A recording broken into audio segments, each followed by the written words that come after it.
बुखार क्या हो सकता है, बीमारी है, अलामत है, क्या चीज़ है। बुखार के जो सिरप्स हैं उनको समझना बड़ा ज़रूरी है। पैरासीटामोल देना है, ब्रूफेन देना है, कालपोल देना है, डिस्प्रिन देनी है। वो आपको समझाने के लिए बुखार की मैंने 3 कैटेगरीज बनाई हैं। तो अगर वायरल फीवर होगा तो एंटीबायोटिक देंगे। तो आज की वीडियो में मैं आपको सिर्फ ये बताऊंगा कि बुखार को आपने कैसे कम करना है। अस्सलाम वालेकुम। तो कैसे हैं आप लोग। आज का हमारा टॉपिक बहुत इंपॉर्टेंट है। एक ऐसे मसले के साथ है जो मसला मिस डायग्नोज होता है, जिसकी ट्रीटमेंट गलत होती है, फिर अल्टीमेटली बर्ड आपका एक्सपायर हो जाता है, ये बर्ड ठीक नहीं हो पाता, लंबे अरसे के लिए वो बीमारी चलती है। आज का हमारा टॉपिक है बुखार के ऊपर। उर्दू में बुखार, इंग्लिश में फीवर और मेडिकल टर्म के अंदर पैरेक्सिया कहते हैं उसको। बुखार क्या हो सकता है, बीमारी है, अलामत है, क्या चीज़ है, कितनी तरह का हो सकता है, इसकी टाइप्स क्या क्या हो सकती हैं और टाइप्स के ऊपर हम इसको ट्रीट कैसे कर सकते हैं। बुखार के जो सिरप्स हैं उनको समझना बड़ा ज़रूरी है कि आपने अगर कालपोल देना है तो कब देना है, ब्रूफेन देना है तो कब देना है, डिस्प्रिन देनी है तो कब देनी है। ये मामला सारे इस वीडियो में डिस्कस करूँगे। आपको डोजेज भी बताऊँगा, आपको ट्रीटमेंट भी बताऊँगा, आपको टाइप्स भी बताऊँगा और आपको ये भी समझाऊँगा कि बुखार आने की सूरत में आपने पैनिक नहीं करना। आपने अपने बर्ड को उसकी अलामात के ऊपर डायग्नोस करना है, जो मैं बताऊंगा, समझाने की कोशिश करूंगा और उसके मुताबिक ही आपने उसकी फिर ट्रीटमेंट करनी है। उससे पहले ये सारी चीज़ें आपको इस वीडियो को मुकम्मल देख के समझ आएंगी। वीडियो पसंद आ जाए तो इसको लाइक कीजिएगा, चैनल को सब्सक्राइब अगर अभी तक नहीं किया तो चैनल को सब्सक्राइब कर लें, बेल आइकन यानी घंटी के बटन को लाजमी प्रेस कीजिएगा। तो फैशन योर सीट बेल्ट और लेट्स गो। तो दोस्तों, बुखार एक बॉडी का, किसी भी जानदार का डिफेंसिव मैकेनिज्म है, फर्स्ट लाइन ऑफ डिफेंस है, एक नॉर्मल रिस्पांस है जो बॉडी देती है। जैसे चोट लगती है तो जगह सूज जाती है। कभी आपने सोचा है ये सूजती क्यों है, दर्द क्यों होता है? ये सूजती इसलिए है ताकि वहाँ पे जितने भी बॉडी को रिपेयर करने वाले, ज़ख़म को रिपेयर करने वाले सेल्स हैं वो वहाँ पहुँच जाते हैं। डिफेंसिव सेल्स हैं, यानी कि जो वाइट ब्लड सेल हैं, सफ़ेद खून के खुलिए हैं, वो पहुँच जाते हैं ताकि बैक्टीरिया, वायरस वहाँ ना आ सके। तो इस सारे प्रोसेस में जब हम यहाँ पे सोजिश को सा कर रहे होते हैं, देख रहे होते हैं, पेन फील कर रहे होते हैं, आपकी बॉडी उसको हील करने की कोशिश कर रही होती है। यही बुखार के अंदर होता है। जब भी आपका बर्ड फील करता है कि उसको कोई फैक्टर डिस्टर्ब कर रहा है, कोई इन्वायरमेंटल फैक्टर है, कोई इंटरनल फैक्टर है, कोई फीड है, पानी है, कुछ भी है, तो उसकी बॉडी रिस्पॉन्स देती है। हमारा 36 नॉर्मल टेम्परेचर है, यानी 98.6 फ़ारेनहाइट है। बर्ड्स का 42 डिग्री टेम्परेचर होता है, 42 से 44, तो वो बॉडी टेम्परेचर गर्म होगा। तो फीवर क्या है? बॉडी का नॉर्मल मैकेनिज्म है, आपको बताने के लिए एक साइन है, एक सिम्टम है कि बर्ड के साथ कुछ रॉन्ग है। फिर वो ढीला होकर भी बैठेगा, अंडे भी छोड़ देगा देने, खाना पीना कम कर देगा, वजन गिरा देगा, लूज ड्रॉपिंग करेगा। फिर जो उसमें बीमारी होगी ना, वो आपको साइन और सिम्टम्स देगा। उसके ऊपर तो मेरी सैकड़ों वीडियोस पड़ी हुई हैं। वो आपको समझाने के लिए बुखार की मैंने 3 कैटेगरीज बनाई हैं। पहला है उसका पैटर्न समझना ज़रूरी है। मिसाल के तौर पे स्क्रीन पे आप देख रहे हैं, पहला तरह का बुखार है कंटिन्यूस। आपके परिंदे को बुखार हुआ, आपने सुबह चेक किया, शाम को चेक किया, अगले दिन चेक किया, एक ही तरह का बुखार आ रहा है। दूसरी तरह का बुखार है रिमिटेंट। कभी आप चेक कर रहे हैं तो 100 डिग्री है, कभी 102 है, कभी 103 है, इस तरह से। इंटरमिटेंट का मतलब ये है कि वो कभी नॉर्मल टेम्परेचर हो जाएगा, आप चेक करेंगे तो बर्ड बिल्कुल कंफर्टेबल बैठा होगा, फीवर उसको नहीं होगा, लेकिन अगले ही घंटे में दोबारा बुखार हो जाए। पैटर्न के बाद आप फैक्टर्स को देखते हैं। फैक्टर्स कितनी तरह के हैं? पहला फैक्टर पैथोजेंस में क्या है? वायरल इन्फेक्शन, एनडी है, गंबोरो है, आईबी है, आईएलटी है, इन्फ्लुएंजा है, H9 यानी के। दूसरा बुखार आ सकता है बैक्टीरियल इश्यूज की वजह से, जैसे कि साल्मोनेला, इकोलाई, माइकोप्लाज्मा यानी CRD, infectious coryza, foul cholera. अब देखिए, वायरल और बैक्टीरियल दोनों में ट्रीटमेंट डिफरेंट है। वायरल में हम एंटीबायोटिक्स नहीं दे सकते, तो अगर वायरल फीवर होगा तो एंटीबायोटिक देंगे तो छुट्टी, और अगर आप उसको वायरल समझ लेंगे और वो बैक्टीरियल होगी तो तब भी बर्ड आपका डिस्टर्ब होगा। अगली जो टाइप है वो है फंगल। अब फंगल इन्फेक्शन कंट्रोल शेड में तो बहुत ज़्यादा आ रहा है मसला। कंट्रोल शेड में आप देखें कि टॉक्सिसिटी के प्रॉब्लम की वजह से भी आता है। ज़ाहिर है गट को डिस्टर्ब कर रहा है, इम्यून सिस्टम को डिस्टर्ब कर रही है टॉक्सिसिटी। फिर घरेलू परिंदों के अंदर थ्रश आ जाती है, कैंकर बन जाता है, सौर क्रॉप हो जाती है। इस प्रॉब्लम की वजह से भी बर्ड आपका फीवर में चला जाता है। फिर है पैरासिटिक में वर्म इन्फेस्टेशन है, या कॉक्सी भी आप ले लें, कॉक्सी की वजह से भी फीवर आता है। अब है तीसरा है मैनेजमेंटल में सर्दी आपने लगवा दी बर्ड को, अचानक से स्ट्रेस में चला गया, फीवर होगा, ठीक है। गर्मी बहुत ज़्यादा हो गई है, टेम्परेचर अंदर ज़्यादा हो गया, तब भी स्ट्रेस आएगा। अब जी आपके परिंदे को बुखार भी आपने देख लिया किस तरह से है, उम्मीद है कि आप डायग्नोज भी कर पाएंगे। तो बुखार को हमने ट्रीट कैसे करना है, मैं आपको पहले ये बता दूं, इस वीडियो में मैं आपको ये नहीं बताऊंगा कि आपने एंटीबायोटिक कौन सी देनी है, आपने वायरल इन्फेक्शन में क्या ट्रीटमेंट करनी है या फंगल में क्या करनी है।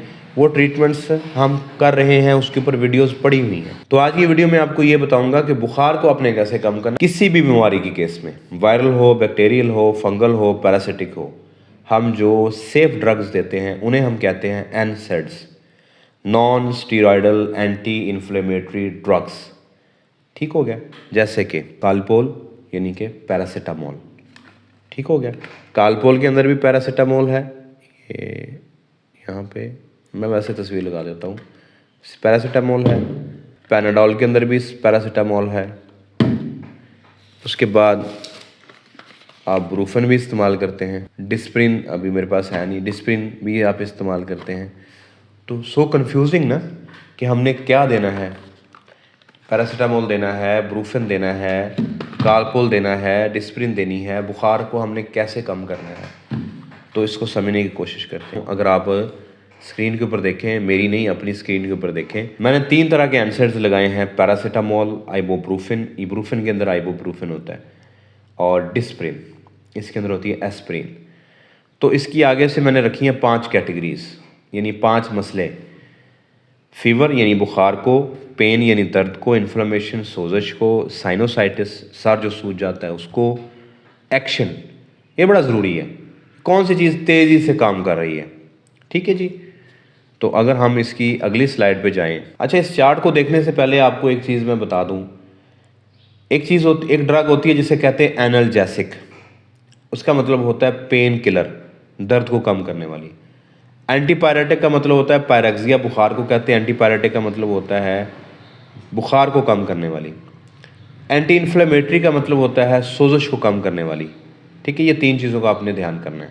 ओके जी, तो आप चार्ट पे दोबारा वापस आते हैं। पैरासीटामोल देखें, बुखार को, ये एंटीपायरेटिक ड्रग बहुत अच्छी है, बुखार को कम करेगी। एनाल्जेसिक भी है, कुछ हद तक ये कम करेगी उसको, सोजश को भी, पेन दर्द को भी, लेकिन ये सोजश के ऊपर बहुत कम काम करती है, और इसी तरह इसका एक्शन भी स्लो है। ठीक हो गया, तो आइबोप्रोफेन को आप देखें कि ये बुखार के ऊपर बहुत कम काम करती है, ये ज़्यादा दर्द को कम करती है, सोजश को कम करती है, सर दर्द को कम करेगी, साइनोसाइटिस है तो, और इसका एक्शन भी स्लो है। ठीक है जी, ये हो गया ब्रूफिन। अब आपको पता चल गया कि ब्रूफिन आपने किस फॉर्म के अंदर देना है या किस सूरत में देना है। तीसरा है डिस्प्रिन। डिस्प्रिन आप देखें, ये फीवर के ऊपर काम ज़्यादा करती है ब्रूफिन से, और दर्द को भी कम करेगी, सोजश को भी कम करेगी, सर दर्द को भी कम करेगी, और ये सारे काम करती है। लेकिन इसका जो बेनिफिट है वो ये कि ये बहुत फास्ट काम करती है। ये क्या करती है, ब्लड को जाके थिन कर देती है। एस्प्रिन, जैसे ब्लड पतला होता है कैपिलरीज में, वो फ्लो जल्दी आसानी से होना शुरू हो जाता है, सोजश में भी कमी हो जाती है, बुखार में भी कमी हो जाती है, दर्द में भी कमी हो जाती है। लेकिन प्रॉब्लम क्या है, आप इसको लंबे अरसे के लिए नहीं दे सकते। अगर कॉक्सी का मसला है आप उसमें नहीं दे सकते। अगर इंट्राइटिस है बर्ड के अंदर, उस सूरत में भी आप डिस्प्रिन का इस्तेमाल नहीं कर सकते, क्योंकि ज़्यादा इंट्राइटिस बढ़ जाएगा। खून को पतला करती है ना। अगर बर्ड को चोट लगी है या आपको खुद को भी चोट लगी हुई है, पानी खून बह रहा है, उस सूरत में भी आप डिस्प्रिन का इस्तेमाल नहीं कर सकते, क्योंकि ये खून को पतला करती है। तो ये आपके सामने चार्ट आ गया है। इस चार्ट के ऊपर आप जाके डिसाइड कर सकते हैं कि आप अपने बर्ड को पैरानाडोल देंगे यानी पैरासीटामोल, या ये कालपोल देंगे, या आप उसको ब्रूफिन देंगे, या आप उसको डिस्प्रिन देंगे। ठीक है, आप देना किस तरह से है, डोजेज की बात कर लेते हैं। पैरासीटामोल की डोज है, पैरासीटामोल चाहे कालपोल की फॉर्म में हो या पैराडोल की फॉर्म में, डोज डिफरेंट है इन दोनों की। मैं समझाता हूँ कैसे। आपने 15 से 20 मिलीग्राम पैरासीटामोल देना है पर केजी बॉडी वेट, और इसके 1 ml के अंदर 32 मिलीग्राम है। ठीक है, 1 ml के अंदर 32 मिलीग्राम है, और कालपोल के 1 ml के अंदर है 24 मिलीग्राम। अब देना कब कब है, ये हर 6 घंटे के बाद आपने रिपीट कर सकते हैं इसको, यानी कि हर 6 घंटे के बाद आप इसको रिपीट कर सकते हैं, कालपोल को या उसको। डोज क्या है, 15 से 20 मिलीग्राम पर केजी बॉडी वेट। कालपोल देंगे तो 1 ml, और पैनाडोल देंगे तो ½ ml। ठीक हो गया। ज़्यादातर हम जब कंट्रोल शेड्स के अंदर देते हैं, दोनों की 1 ml 1 लीटर के अंदर डोज रखी होती है। कंट्रोल शेड्स के अंदर सिनेरियो डिफरेंट होता है, बर्ड का वेट वेरी कर रहा होता है। ब्रूफिन की डोज भी 15 से 20 मिलीग्राम पर केजी बॉडी वेट है और ये भी 1 ml लगेगा, क्योंकि इसके 1 ml के अंदर 20 मिलीग्राम पूरा ब्रूफिन होता है। तो 1 ml एक बर्ड को 1 किलो वाले को देंगे, 2 किलो वाला परिंदा होगा तो 2 ml देंगे। अगर आप गोलियां दे रहे हैं, मैं गोलियां रिकमेंड नहीं करता पोल्ट्री के अंदर। इनको तोड़ना, डिज़ोल्व करना मुश्किल होता है। पैनाडोल, ये गोली पैनाडोल है और ये है ब्रूफिन। अब मैं गोलियां रिकमेंड क्यों नहीं करता? अब ये देखें, ब्रूफिन के अंदर 200 मिलीग्राम है एक गोली के अंदर और हमने देना है 20, यानी कि ये 10 परिंदों के लिए एक गोली है।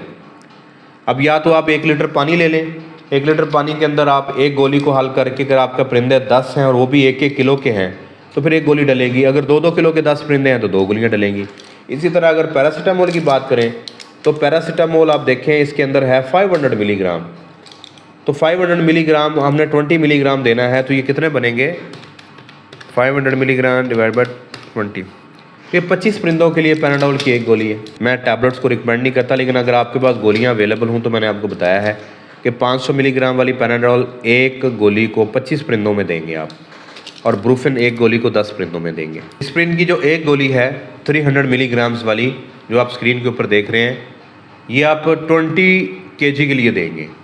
एक गोली को 20 किलो के लिए देंगे। अगर आपके 2-2 किलो के 10 परिंदे हैं या आपके 1-1 किलो के 20 परिंदे हैं तो एक गोली को आप 1 लीटर पानी में हल करके अपने 20 बर्ड्स को देंगे।